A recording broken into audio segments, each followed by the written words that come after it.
Please take your seats quickly, ladies and gentlemen. Thank you. Hi guys, and welcome to oneminutetennis.com. In today's session, I want to talk to you about how to move more efficiently and faster on the tennis court.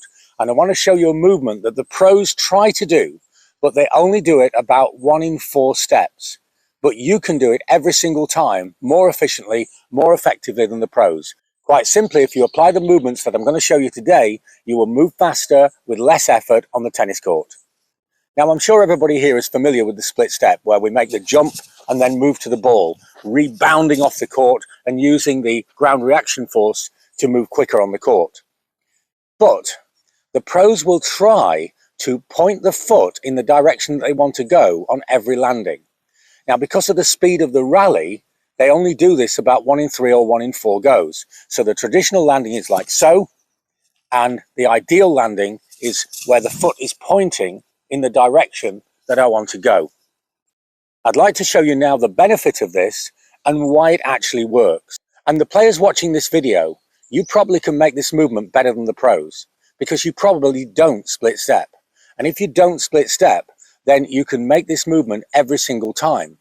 Let me explain. I'm going to make a traditional split step where my feet point to you in the camera, and then I'm going to move out to my backhand side to my left. I'll take 1 step and then we'll measure it. So I split and step, and I get to here. And now I'm going to land the split step with my right foot pointing in the direction that I want to go, towards the backhand. So now I split and I step. And suddenly I've gained half a yard in space. And now I'm going to do the same thing on the forehand side. I'm going to split step with my feet pointing to you in the camera and then make 1 step to my forehand side. So split and step. And I'm here. And now I'm going to point the left foot in the direction that I want to go when I land and make 1 step. So now split and step. And again, I gain about half a yard. This movement is way more efficient, and the pros try to do this on every single stroke, but because of the speed of the rallies, it's not possible that they always know which direction in which to go. And so most of the time they make this landing, and when they see the direction of the ball, they make this landing. But the people watching this video, you probably don't split step, and so you could make this movement every single time.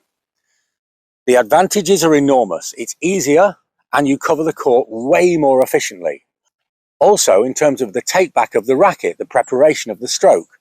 With this movement here, with the, what I call it the burst, with the burst movement, the feet are actually responsible for beginning the take back of the racket. See, I'm going to do nothing with the racket and I burst and the racket is already turned. Whereas with a traditional split step, I split and the racket stays in front. So the preparation for the stroke is faster and the court coverage is much, much more efficient.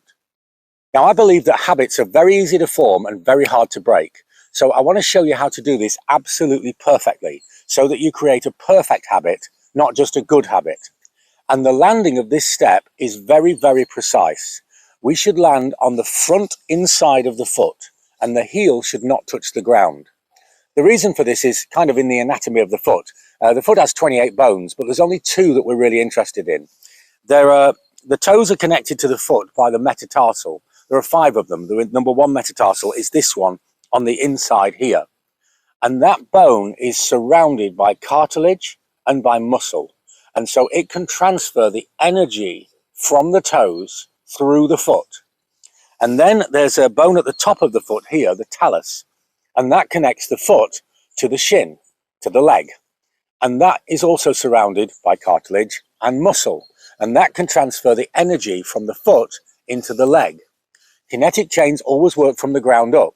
By making the perfect landing, which is on the inside of the foot, like with the big toe, and not letting the heels get to the ground, then we can push and drive the body efficiently in the direction that we want to go. It's a difficult move to master, to actually acquire, to control. But when you do it, it's incredibly efficient. It's easier and faster and covers more ground. So it's really worth taking the time to get this perfectly right.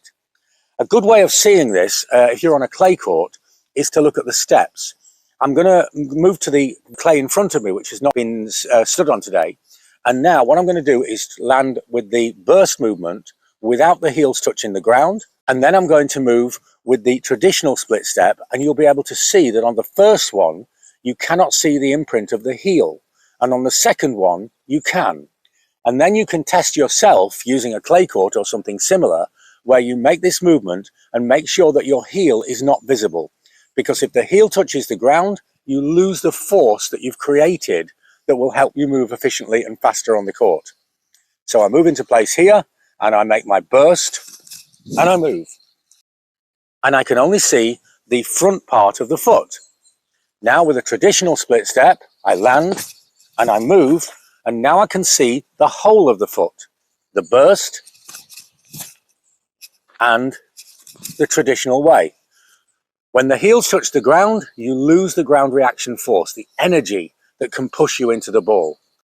I hope this makes sense, and I'd love to know how it works in your game or the players that you work with. You know we love your feedback, and we try to reply to every single comment. If you want more help with your game, then have a look at what online coaching can do for you. We offer a unique service combining video analysis with one-to-one digital lessons such as this. We're helping players of all ages, all levels, and all over the world. More information is in the website, or email us for more details. So move more efficiently on the court now. Point the feet, use the correct anatomy of the foot, and you will move faster and more easily on the tennis court.